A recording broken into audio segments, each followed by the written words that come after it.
So welcome everyone. Today's topic is all about mycelium and mushrooms.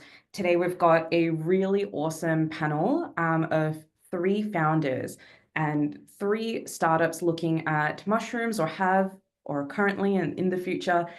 We'll get to learn about their journeys, their stories, what they're working on, great insights that they've been learning and things that for yourself in the public as other founders and others. We've got a range of people joining us today, and also we are recording for those who will be listening to this later on. Firstly, I'd love to acknowledge that we are meeting on, well, I'm on the traditional lands of the Wurundjeri and Boonwurrung peoples of the Eastern Kulin Nations, and we pay respects to the elders past, present, and emerging. Please feel free to add in the comments where you're coming in from today, and we extend this respect to all Aboriginal and Torres Strait Islander peoples, acknowledging their connection to country, relationship to the land, and all things for many, many years, especially if you've got anyone joining us today. Also, before we kickstart, this is a Rocket Seeder event, but with Boomerang Labs, we've got a webinar coming up on the 30th of May, so quite soon, within about a month's time. If you're interested at all, please feel free to join as well. So the way today will work is we've got 3 brilliant speakers. I will say, please feel free to add questions in the chat as we're going. We will be taking questions right at the end. We'll get a quick introduction from all 3 speakers first, and then we'll have 10-minute presentations from each, where you'll get a great understanding of their journey, where they're at, what they're doing, and we'll go from there. Right. I also just want to make a note that we're looking at 3 vastly different aspects of mushrooms and mycelium today, so please come in with a really open mind. But with that, Sid, if you'd like to introduce yourself. Sure, absolutely. Thanks for having me. And hello to everybody on the call. My name's Sid Sharma, and I'm the founder of a company called Mashiko. And I'll be talking about my experience, and you'll find out a little bit more about me and my company during my bit. Thank you. Great. Ben? Hi everyone, so my name is Van. I'm one of the co-founder of the Foundry, and also the person who drives most of the technology advancement here. We work primarily right now with the connection technology, also a biomaterial platform research company. But yeah, we will show you today, I guess it's like the journey of our team, but also what we have been through, where we see the challenge in technology and where we think the technology can be heading to in the future. But yeah, very keen, excited to be here. We're really excited to have you both as well. And Flynn? And you're on mute. There we go.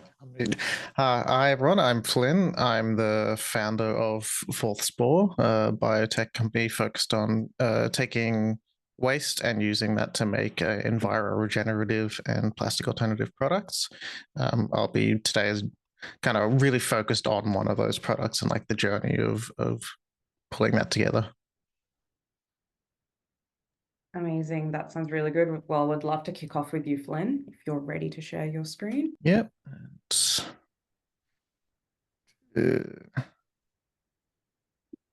Sorry, everything's gone wrong. Not possible. It's all good. Take your time. How did I do this before? Shit.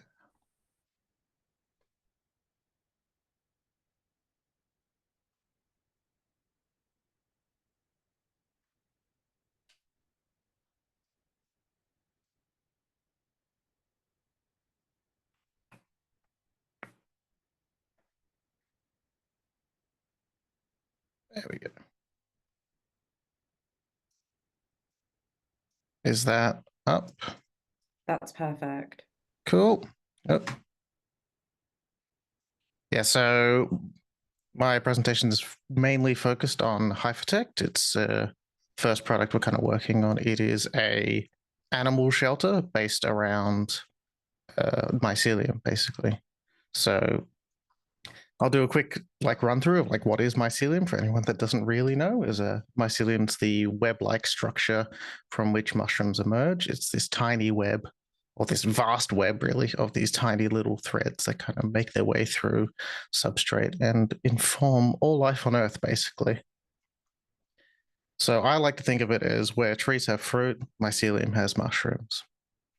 And what I do, and what a lot of us are kind of focusing on, is mycelium composites.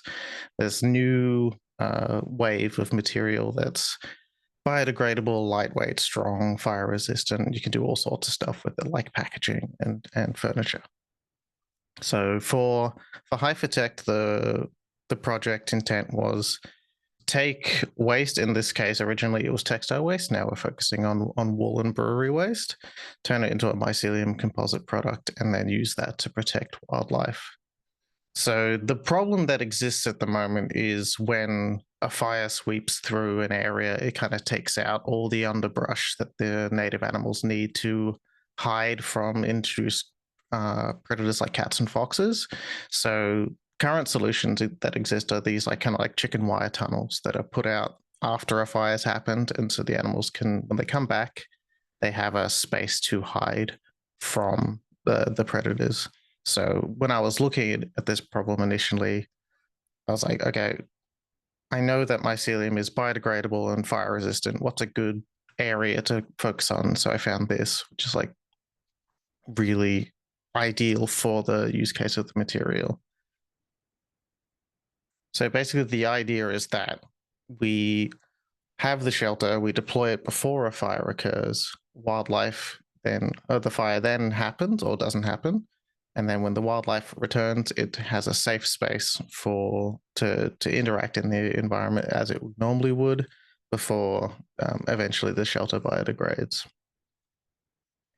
So looking just from a design perspective, did a lot of ideation, just looking at different ways of doing the shelter, which led to a couple of initial concepts, and then eventually to the full shelter itself. So it's a modular, expanding, collapsing shelter that caters to all sizes of native animals to keep them safe.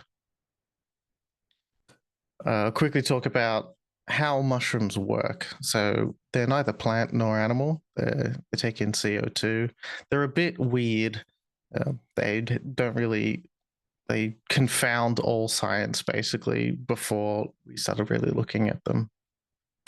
So throughout my journey with this, it started off just in my kitchen, just messing around with textile waste and doing a bunch of experiments of looking at what's the best way to grow these composites. And it's very interesting. There's a bunch of different factors that come into and using different species, different hydration mixtures and everything. We came up with the process of just like sterilization is king. You got to make sure that there's nothing else in the substrate, that the fungi doesn't have any space to compete against anything, basically. So then one of the key points of the project is that it has to be fire resistant. So did a lot of testing surrounding like making sure that we can, when we put these shelters out in the environment, they do actually serve the purpose of surviving, so that when the animals come back, they're there just to go through. So a lot of testing, a lot of failures, a lot of setbacks, but eventually came in on a formula that seemed to hold up against fire pretty well. And so started doing bigger prototypes, basically, having a negative mold that you fill with your substrate, and then you inoculate it with your mushroom spores or spawn, and let it grow through, and it basically becomes the shape of the form. And just started doing that more to get these a one-to-one section of the prototype, so that we could take them and use them in the National Bushfire Behavior Research Laboratory, where they have their big fire machine to see if these would really actually survive against in bushfire conditions. And the answer was mostly, to some extent. We had one failure, and from that we knew that about, I think it was like a quarter of a meter away will need to be cleared around the shelter for it to survive. But the other ones all survived. So basically, in the end, ended up with these biodegradable, fire-resistant shelter that should theoretically survive in a fire. But there's also other applications for the material. Yeah. Oh, amazing. That's so fascinating to hear. We're already getting a few questions in the chat. Maybe that's something you can take a look at and we'll answer them at the end. But yeah, such a unique product that's been created, really keen to dig into it more. But in the meantime, Van would love to hear more about the journey with LA Foundry. Foundry. Yeah. Sorry, I just saw a lot of like message regarding to like my audio. Can you guys still hear me well now? Yep. Yeah, amazing. All right. We can get started. Just 1 second to get this ready.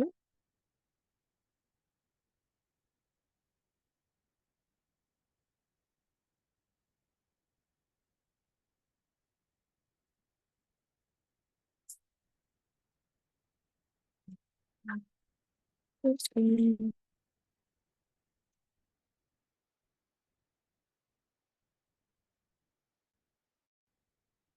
So guys, the Wi-Fi doesn't want to cooperate with me today. That's okay. I can see your Canva. It's just, I can see it's being slow, but that's okay. Yes. I need to be able to like put it on a little. Oh, there we go. Amazing. All right. If Hi it everyone. really It's helps, myself sorry, again. I So can't, sorry, Van. I don't think we can see the final version of your slides. If it helps with your internet connection to turn your video off. Oh yeah, here we go. I think I can see it now. If everyone else can as well. All yeah. right, I think we're good to go.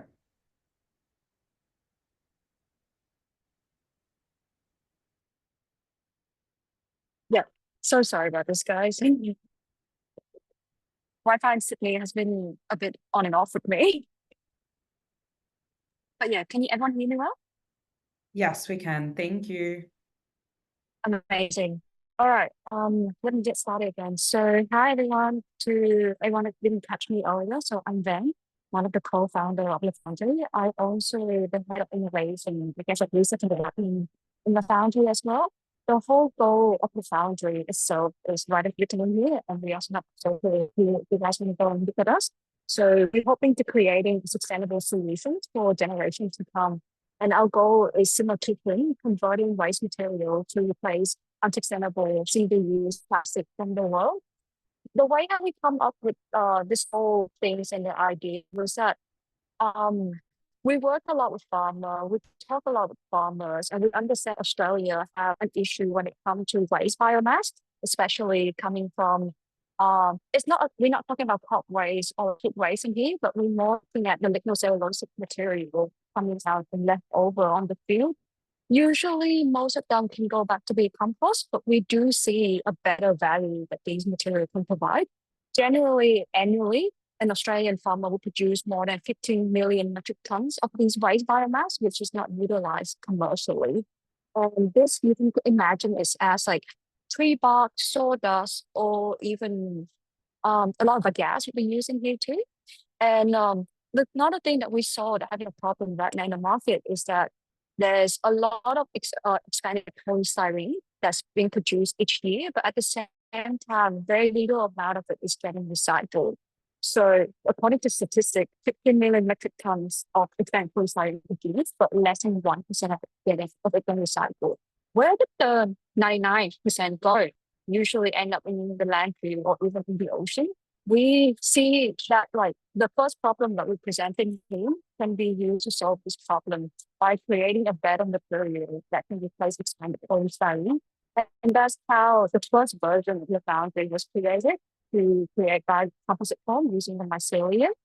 Currently, from our tech platform, we are able to create a composite that is water resistant, fire resistant, with tunable properties in terms of density, texture, and color. And the whole process is very energy and water saving. looking at our LCI analysis, we are able to save use less than 5 times the amount of water being used to produce expanded polystyrene. And the whole goal is that we want to make this material that is naturally compostable, so that people who receive our product at the end of the day, we are working to integrate their lifestyle and their habit a bit more, rather than have to think about, oh, whether it's recyclable or not, whether what can we do with it. They can just chuck it in their normal garbage bin and it will go to a landfill without doubt that it is like naturally composting there. And this is our like business model at the moment. But our goal is to like working with government and waste collector, which we are on the way to collaborate on one up in Queensland. Processing it at our own place and warehouse and selling it to either distributor, businesses, or OEM, which is like licensing our technology. And the way how we do things here just a bit more linear for you guys to see. So we work a lot with farmer and waste producer, collecting their waste and then converting them into different product streams. So using our one platform technology, we use it with multiple horizons. So we do not only just like looking at for expanded polystyrene, but we also turn that into decorated product too. And another product that we're launching in the middle of this year is going to be a lot more related to the agriculture industry, which I will touch on more. But the goal is to like we're providing all these product streams to businesses, so then later on, the end user will not have to think much about how do they deal with the product at the end of the day. You just chuck it into the red bin, or even just put it into their garden or their plants. Currently, in terms of like, I know I'm getting a bit more business in here, but I guess it's like it's good for everyone to see that right now with top line in what the technology that we're working with, we're able to bring the cost down a lot. For our form, nearly comparable with the expanded polystyrene when we are at scale. We are able to bring the density a lot down as well using our own proprietary tech. So the void filling EPS in the higher end, heavier side for electronic is what we're looking at. Is that density around 45 to 60 kilograms per meter cube.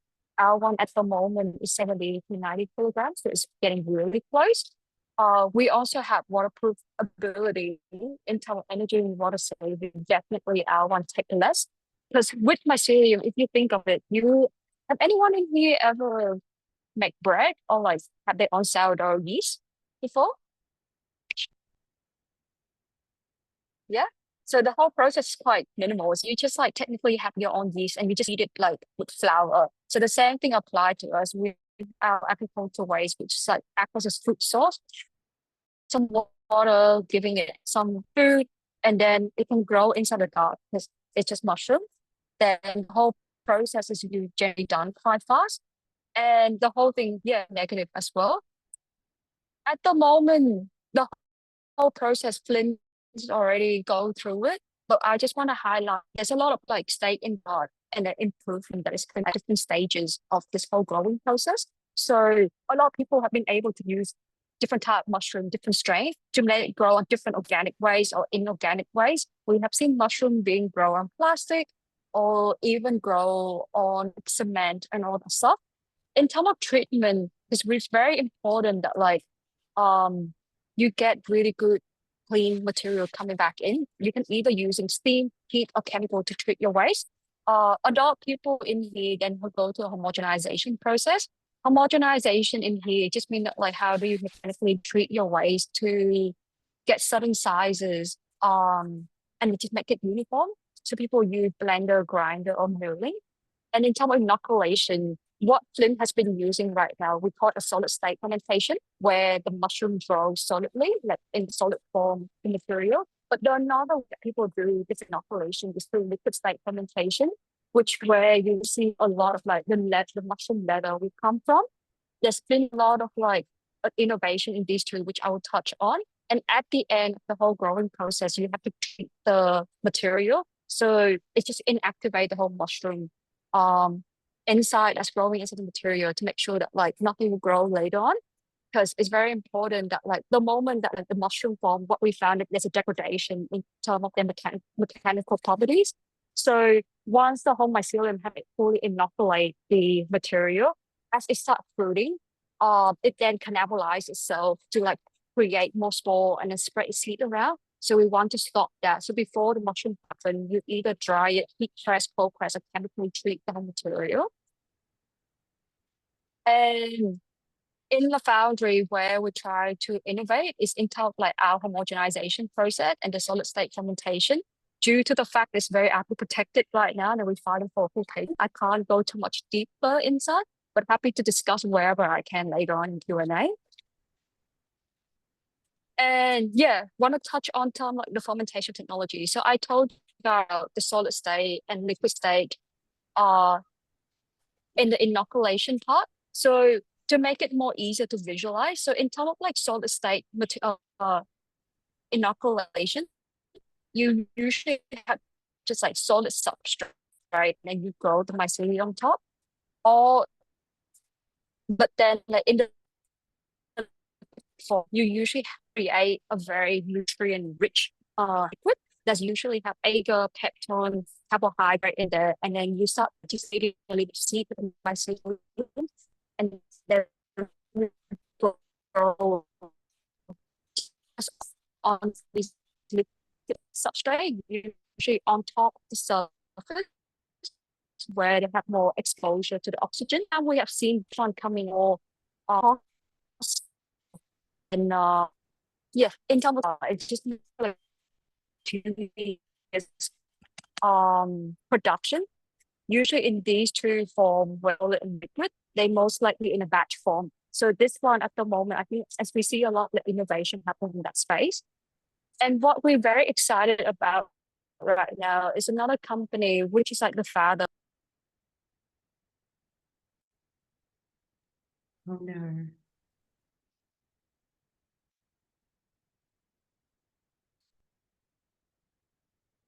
I think she's dropped out of the call, guys. We might need to just give her a minute or two. Oh, here we go. She's back. Yay. Sorry, guys. It's getting a bit weird. Let me try again on my PDF. Maybe that would get better. Yep, that's all right. It's really Sorry, interesting team. stuff, so take your time. All good. Yeah. And keep the questions coming, guys. I can already see some great questions coming in. Feel free to take Yeah. your time to. So the way, oops, sorry. Going back to the presentation again. So the way how we see this material right now, the microflex, so it's just like pure mycelium. There's no substrate. So the substrate is being used underneath here. You can see that these are all the solid substrate, and the mycelium grow on top and just form a really thick layer of foam. And this is just a pure mushroom. So if you imagine, have you guys eat like the butter mushroom, right? The texture is just feel like that. In terms of application, they wishing to use this in fashion as a bacon alternative, or even as skincare, because they're coming a lot of like metabolite in here that's really good for skincare. The way how this happens, I did put the picture coming from their patent. This is a bioreactor solid state again. They're controlling four main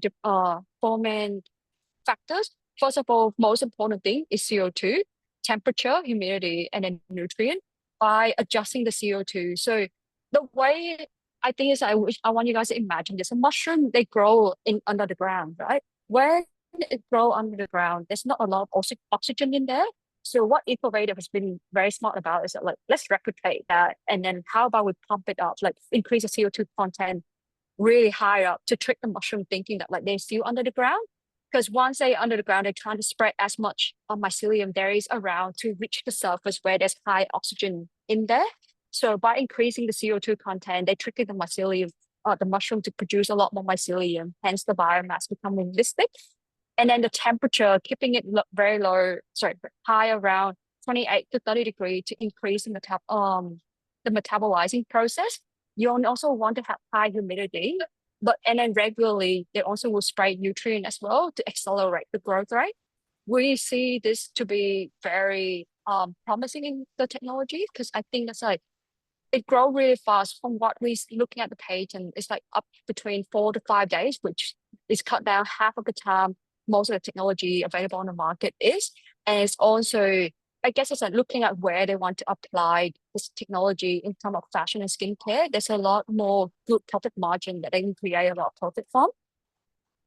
And I'm missing a slide in here, but there's also one thing that I was going to touch on is challenges when it comes to these material. there's four main challenges that we do foresee with this technology. It's come with cost, functionality, biology, and product market fit. I can quickly share my screen again on Canva. I don't know why it's not transferring over to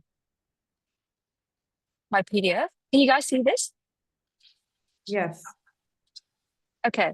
So yeah, where we are seeing challenges with the technology currently, like, is the, first of all, the cost of it.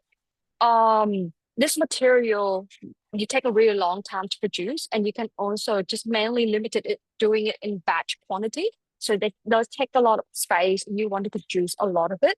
So there's an issue when it comes to scale. All of these two combined together, it's quite hard to compete in the market in terms of price. The next thing that's hard is in terms of functionality. Where do we need to improve it? There's a lot of things to do in insulativeness, in terms of density, to keep it really lightweight. Sometimes it's coming down to the waterproofness and also the longevity of the material itself, depending on what application it's going for. And also when you're working with biology, it's very finicky.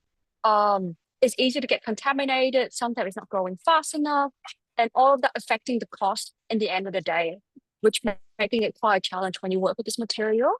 And then the next and the last thing would encompass a lot of things, like whether this material is the best product market fit for where you want to use a mycelium composite in the application or not. We've seen that people been using a lot in the packaging. However, sometimes I do question as well, it's like the product market fit, is this the right material to use? Because the cost, we would never be able to bring it down to cardboard or even EPS. We do see it as a packaging, it's more like a bespoke, one or very high-end product. In terms of food, we do see a lot of potential in it as a bacon alternative or food like meat alternative.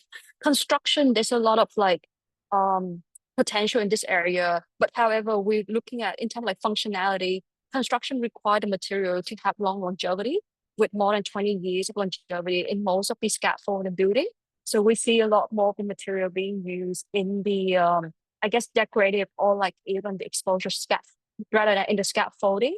But another thing that this material can be really good for is we've been looking at the bio-remediation of the mushroom itself, where people use mushroom to eat and also convert the waste in like landfills, so say heavy metal, petroleum, and all of that, which we do see is definitely gets more attractive in terms of investment opportunities. I'll go back to my slide again. For us, where we see our material beside the packaging area to have like an impact and then like the fastest way to go to market is to do decorative product or like interior design. So we're converting waste as well, similar to Flynn, into interior product. We recently worked with a company down in Brisbane. So if you guys ever come to this barber shop, you will see a lot of our products. So we turn agricultural waste and also took a lot of like the hair waste coming from this barber and convert them into wall arts. So this is an installation that we put up recently. It encapsulates a lot of like what we are trying to do for converting waste into something nice that's helpful, but it also like encapsulate what the company is all about as well. That the barbershop is all about bringing the community together, but also like how do they work in a way that does not impact the environment? Because there's a lot of chemical coming out of like the hair industry too. So we hope that like a part of this is take some of their waste and then put that into something nicer and more beautiful. We also do, this last year we did the crowdfunding campaign where we released a very one-off limited product converting from waste from farmer into interior design product to include lamp, panels, wall art. And at the moment, we've been competing a lot, but we also are on the way to like hopefully break into the market soon with our next coming product. We have been able to raise a lot of funding, and also our main goal right now to help valorize as much waste as we can and create a good impact. So if anyone after this talk want to chat more about how we are doing it, I'm really keen to talk more with people. And yeah, that's all from us. Thank you guys. Amazing. That was so good to hear. If all of the speakers are keen to share some of their details in the chat directly as well. I can already see that some people are really keen, but we will also be sharing that at the end. Thank you so much, man. And Sid, lucky last. Thanks very much. Let's hope everything works well for my end, but we'll see. Let me know if that's clear for you guys. Great, thank you. Okay, let's begin. I just want to start off by just saying that everything I'm going to say is totally my experience and my opinion. I'm going to say things as if they were fact, but really, all any of us can do and all I can do is share my experience and what I make of it. So thanks for having me, and let's begin. Who am I? I'll keep it really short. My name's Sid Sharma. I'm the founder of a company called Mushy Co. Not too long ago, I was studying chemical engineering, and after I graduated, I was like, God, I really don't want to be a chemical engineer after all. So I spent a little time in the lab, studying nanotechnology and biomaterials, and I thought I don't really want to be in the lab either. So I was kind of stuck after a 5-year degree, like what am I gonna do now? And really, that's where Mashi really started. And it started where all of our startups start, and that's with a problem. Just like the other speakers, I started with waste. Um, Plastic waste, you guys must have definitely heard about plastic waste. It's everywhere, and a really good chunk of it comes from plastic packaging. Um, Another type of so I sort of went out and I was like, why is there so much plastic waste? Why are businesses using all of this plastic? Do they care about sustainability? What's going on? And overwhelmingly, those two reasons why people really did, businesses specifically really did care about sustainability, and that was mainly for their own brand values and what they wanted to be in the world. But also as a selling point, as more and more young people gain purchasing power, it becomes, sustainability becomes really a purchasing decision. So those were really the two reasons businesses cared. And yeah, I got to this sort of problem statement. Brands care about sustainability, but they really lack options when it comes to sustainable and versatile packaging that's affordable. Another type of waste that you guys might not have known about is coffee waste. About 30 million tons of CO2 per year is produced, and it takes up a whole lot of landfill space. Australians really, really love their coffee. I think we're second in the world. So second in the world for coffee waste, but also I think we're second in the world for online shopping. So we produce a lot of plastic and a lot of coffee as well. So what was the solution? Well, where does the mycelium come in? Soon, very soon, I promise. So our problem was tackling waste with waste, making compostable packaging with waste from the coffee industry. Where does the mycelium come in? Well, this is really where we started. We got our start developing mycelium-based materials, and my fellow panelists have done a great job at explaining what it is. So I won't go too much into it, but it was, it was light, it was strong, it was compostable, and we made it using coffee waste.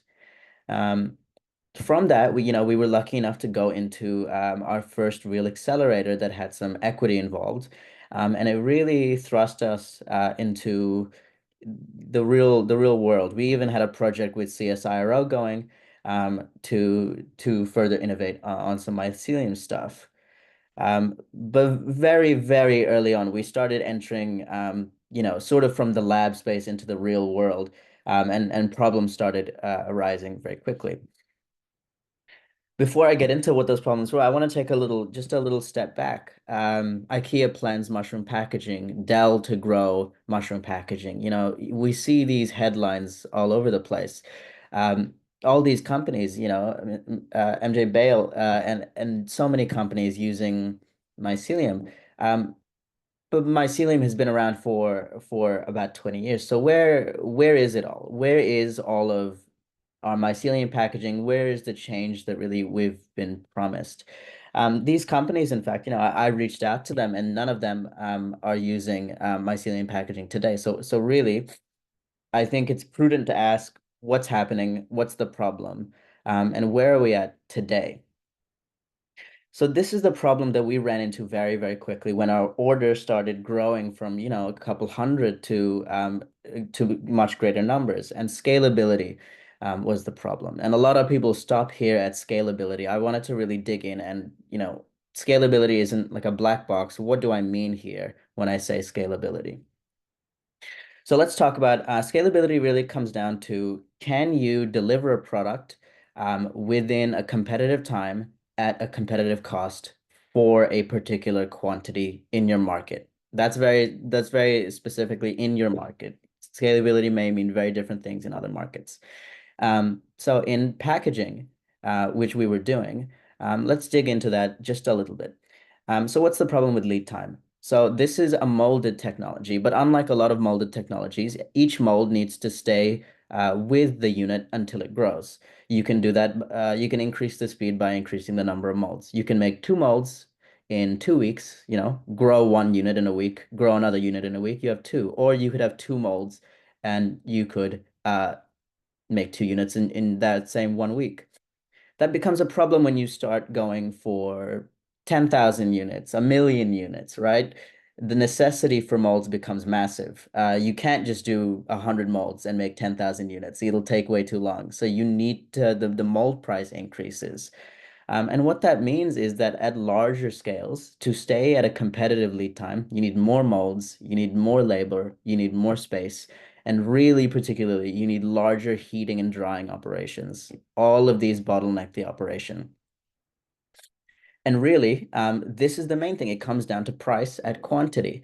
With packaging, as you grow in quantity, the price tends to come down exponentially. You can see that Mycelium does so as well. In fact, it starts off a little cheaper than EPS foams. Those are the types of plastic expanded foams that we're used to. But as we scale, it doesn't come down nearly as much, and it plateaus really quite quickly. So then it just becomes a competitive issue that how can you deliver, um, pretty much past about 300-400 at a competitive price. And that's what scalability really means. Can you deliver this product at a price people will pay for, at a quantity and at a lead time that's competitive? So is it all doom and gloom? Is there no hope for mycelium? No, that's absolutely not what I'm saying. This means that for clever innovators and clever founders, there is a huge room for innovation. Some stuff that we're going to be exploring in the future are moldless manufacturing. If you can manufacture without a mold, that there's a lot less complexity. Automation and continuous processing will take down a lot of these costs as well. Designing general packaging rather than custom. If you can use one mold or one mold design for the entire lifetime instead of custom designs that go from, that are transient from person to person, client to client, that would increase efficiency. Machinable composites. If you could make a giant block of mycelium once and then slice and machine whatever you need out of it, that would be a lot better. Low energy and low time for drying as well. Those are so huge amount of innovation left in the space. But it's very important to stay realistic and stay grounded about what this material can do right now and what it can't do. And this is just, this is what I think the innovation needs in the space. Practical, radical, and lateral innovation is really what we need in order to commercialize this material, not incremental innovation. Um, you know, uh, until we get this type of innovation, mycelium packaging will be kept to small scale promotional runs, art pieces, demos, and marketing campaigns. Just a side note, Flynn, I think what you're doing is exactly the type of innovation that is needed. I read a comment that was like, "This seems a little niche," but really, that's a great thing. Niche is exactly what this needs. Purpose-built application, taking advantage of a very specific feature, doing so practically, and solving a real problem that this material can do well. That's exactly what Mycelium needs, that sort of high level lateral practical engineering innovation. So let's get back to us That was a bit of an aside, so thanks for listening. But let's get back to what we did when this scalability problem hit. And it was really a mind shift change. I realized that I wasn't, I had begun viewing mycelium as the problem, right? How do I make this material work? How do I solve this problem? And then I realized, like, hey, we're not a mycelium company. We're not solving mycelium as a problem. We're solving packaging as a problem. We're solving plastic as a problem. And that's, I think, something really important to remember. Mycelium, like anything else, is a tool. There's a lot of buzz, but that's it. It's simply a tool that can be used to solve a problem or not. So it's one tool in your toolbox. I think that's really important to remember. So what did we do? Uh, so we looked at our waste. We looked at other waste streams. You might have noticed these coffee sacks in your local coffee roaster. They're made from natural fiber, um, and they're used all over industry. We basically took those and we created this product. So these are custom box inserts. They're molded. We take these bags, we cut them up, we mold them around a product, and we develop this custom box insert, sort of similar niche, but doing it in a much more scalable way. Definitely biodegradable, using our upcycled materials. Even if they weren't upcycled, the natural fiber is very, very sustainable, next to no water usage. Since we upcycle, our impact is extremely low. And it's a lot easier to sort of understand. We launched a couple weeks ago, and leads have been coming a lot easier than mycelium leads did. And the way that it's all engineered and designed, it's able to be scaled indefinitely at a price point that's competitive. And really, that's where change becomes in our unfortunately capitalism-based world. Change will come with scalability. So with my closing, I just really want to say mycelium is a wonderful material. There's lots of innovation to be done, but let's not lose the big picture of change and impact, and what we're trying to do, live on this planet for as long as possible and do really wonderful things. Um, so yeah, that's my company, Mushy. We're obsessed with scalability and sustainability, and we'll continue to innovate. And one day, we'll come back to Mycelium and use our brand of innovation to commercialize everything we can. Thank you so much, Sid. What an interesting story of how you start resilience, learnings, and the dreaded word pivoting from there to something else. So really interesting to hear from all three speakers on such sort of different takes on mycelium. We don't have much left, so I want to quickly jump to the questions in the chat. Flynn, we've got a couple for you. First one, how long do the shelters last? I think especially given they are fire resistant, but yet biodegradable. How does that work? So the short answer is we don't know. But ideally, we want them to last for up to a year. That's when, from what my collaborators have told me, that's when the environment's like sufficiently returned to regenerated. But the idea, at the moment we don't know. We've got to looking into doing a pilot study on the shelters to see just how long they exist out there. Perfect. Thanks, Corinne, for that question. We've got another question from Mitra around, did you have material development costs or have to do much? Sorry, there are material development costs. So did you do much of that development in-house, or were you using existing processes for that, given there's a bit of laboratory work involved? How's that panned out for you? It was all just me messing around in my kitchen. It's incredible. This the beauty of mycelium is that like it seems intimidating as like this kind of weird alien organism, but the mechanics of actually doing it are dead simple. It's basically cooking. It's just there's a lot of like nuance to getting all the bits right, so you get a nice solid composite at the end. But like anyone can do it.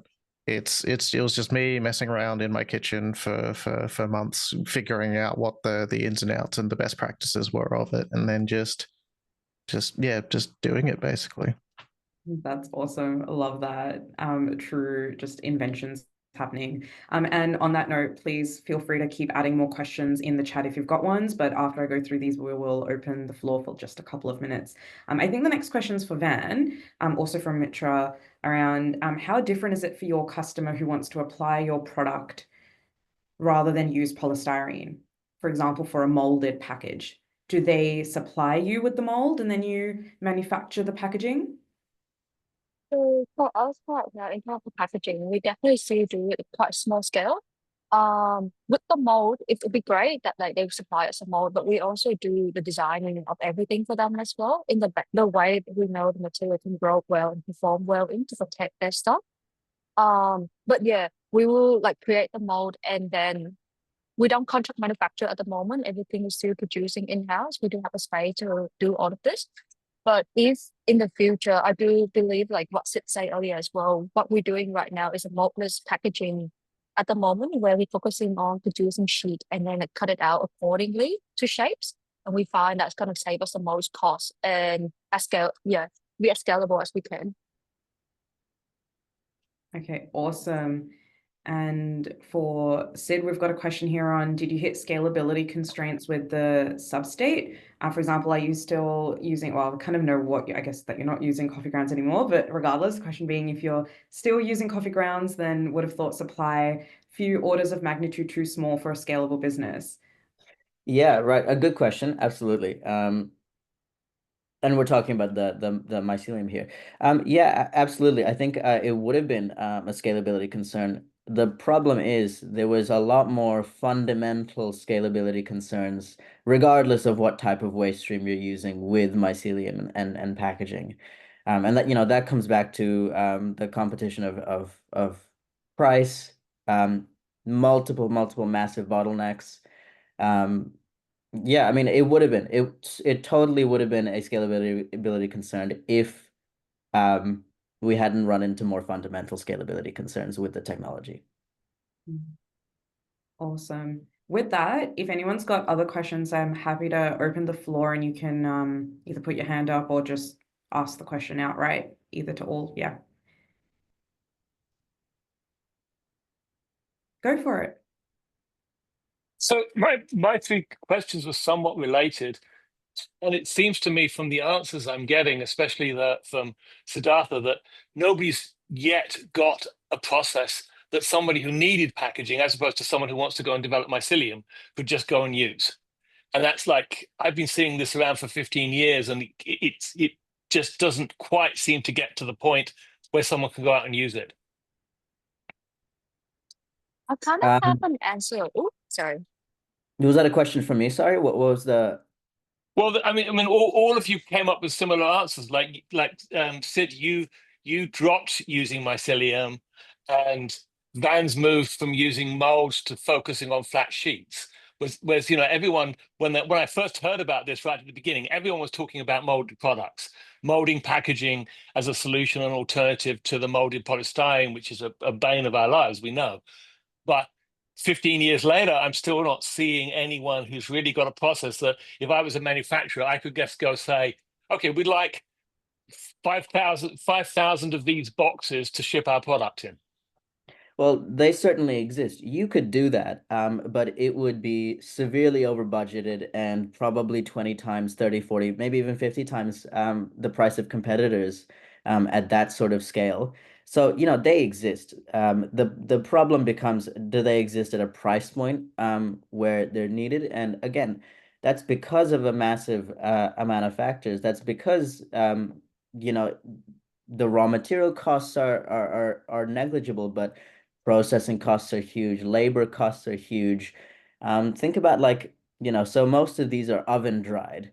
If I have a thousand, if I have 10,000, 5,000, how big of an oven am I going to need? And the drying cycles are from a couple hours to a day. So it's bottlenecks like that exist just, sort of everywhere.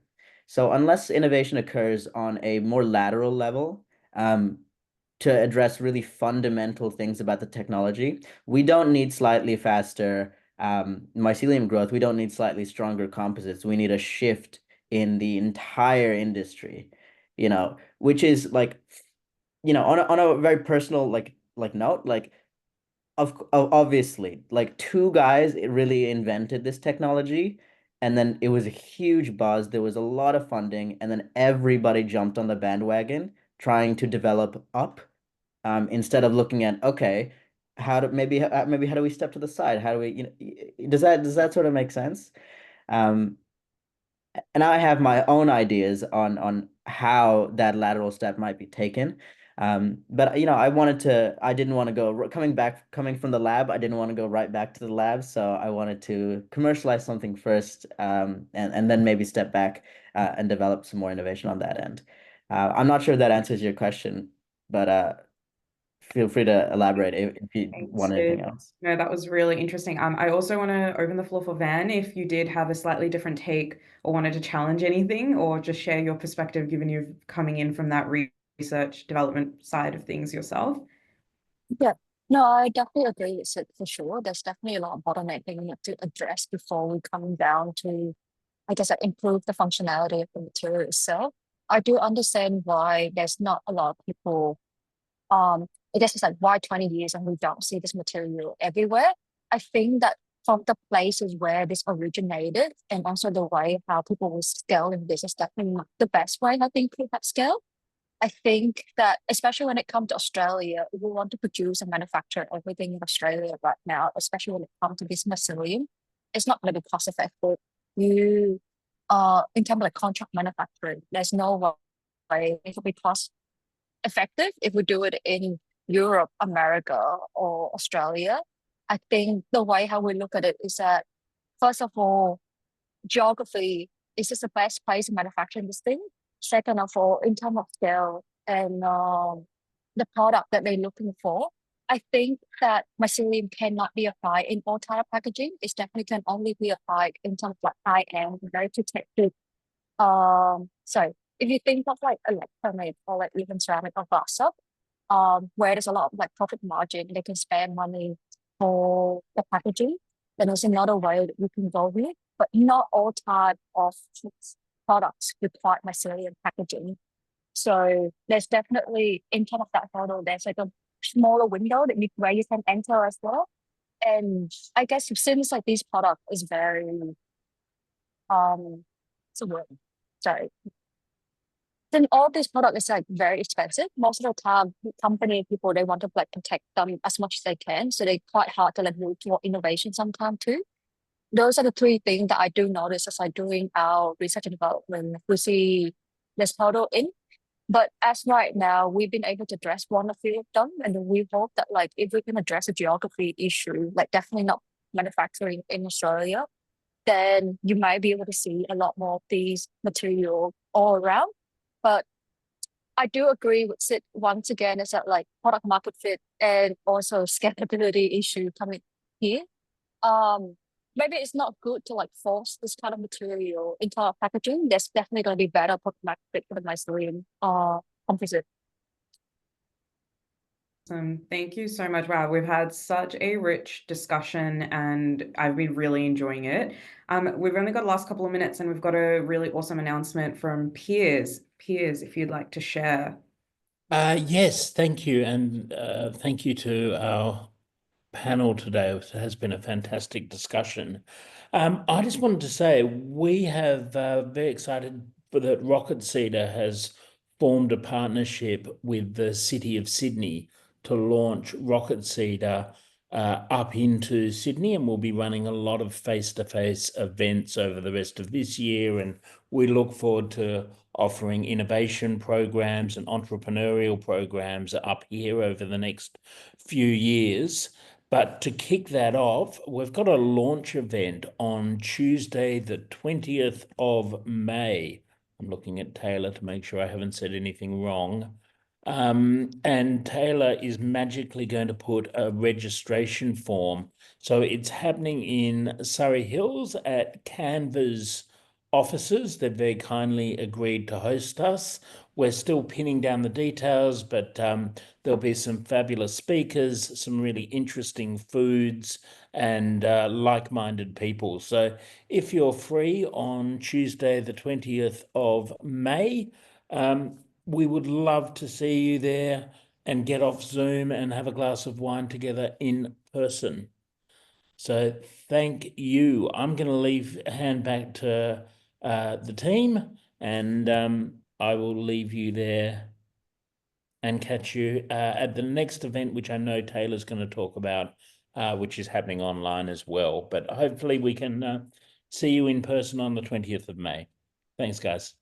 Amazing. Thank you so much. We're almost on time, so I don't think we'll have any more to take questions. However, we will be sending through the recording, and alongside that, some contact details for all of the wonderful and insightful speakers that we've had today. We've got some links to the next few events that Taylor's putting through in the chat now, but I think if you're following along Boomerang Labs and Rocket Seeder, you'll definitely get some emails or see it on socials, the next few events that we've got coming up. So please keep coming. We do quite regular webinars and also now some in-person events as well. So thank you again for all of the speakers. Really learned some new things today. Didn't realize how vast and interesting the mycelium space has molded into, if I could that pun. And yeah, and thank you so much for everyone for listening in. Thanks very much for having us.